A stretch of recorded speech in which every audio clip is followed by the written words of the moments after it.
If you'd like to give Denise Noe a Christmas present, one way to do that would be to buy Justice Gone Haywire, a book I wrote and published.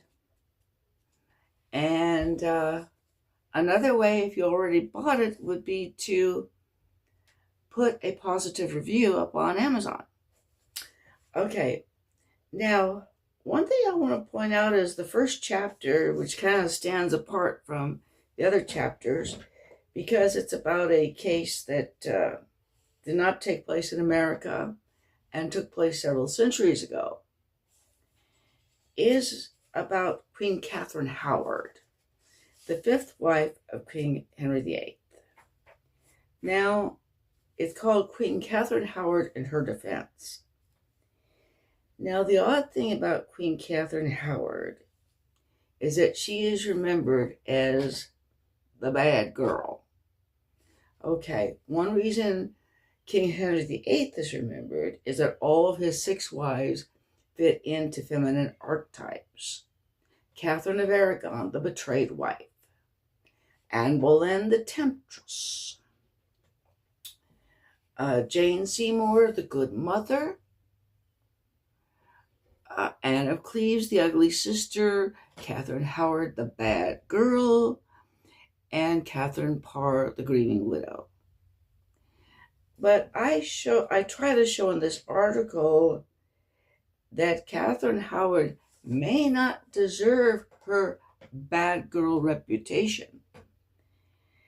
There is evidence by some Tudor scholars that she was not the sexual adventuress or the reckless adulteress that she has been depicted as.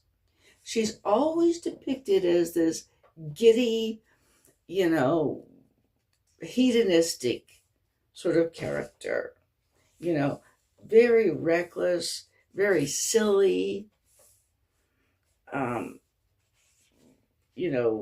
while you might feel sympathy for somebody, like I pointed out, for somebody who lived in a period of time when losing your head over a man could mean quite literally losing your head, it's generally accepted that by the standards of her time, she got what she deserved. But that might not be true. And I do make a case for the possibility that, like her cousin Anne, she was the victim of a frame-up. But the frame-up wasn't orchestrated by Henry. It was orchestrated by people who wanted to Protestantize the church. And since she was, a conformist queen, they didn't want her there. But she has been depicted as a kind of 16th century Miss Hot Pants. And, I try to show in this article why she might have been more sinned against than sinning, why she was a caring queen, why she was gracious and compassionate, and not just a flippant, live for the moment,